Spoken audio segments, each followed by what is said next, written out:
В мире последние годы наблюдается рост киберпреступлений. Государственные учреждения, банковский сектор и социальные учреждения подвергаются массовым кибератакам. Кыргызстан не исключение. В связи с этим в течение полугода разрабатывался комплексный курс «Алгоритм расследования киберпреступлений» на базе Центра кибербезопасности Международного университета Алато. Актуальна ли эта тема? Да, актуальна, потому что в цифровом мире сейчас очень много киберпреступлений и нет границ в этой сфере. То есть киберпреступники могут атаковать любые сферы, находясь хоть в Америке, атаковать Кыргызстан. И в этом нет ограничений. Практика обычная, то есть кибергигиена, начиная то, что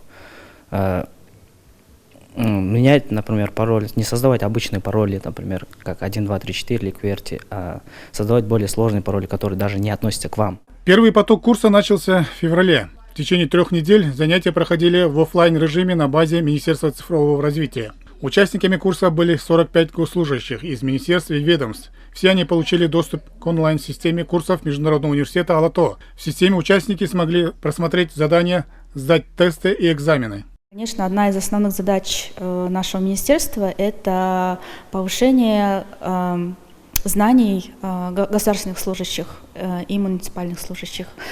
Поэтому мы являемся как соорганизаторами данного обучения вместе с университетом Алато. Это обучение дает базовые знания по кибербезопасности, по кибергигиене, по видам киберпреступлений и процессу расследования киберпреступлений. Данный курс по кибербезопасности разработали 10 экспертов в области кибербезопасности, IT и киберправа. И он включает в себя такие ключевые темы, как защита от кибератак, обеспечение кибербезопасности, защита персональных данных, кибергигиена и другие. Очень трудный курс, честно говоря. Мы долго думали, спорили, из каких модулей он будет состоять. Он состоит из 5 модулей. Первый модуль посвящен основам.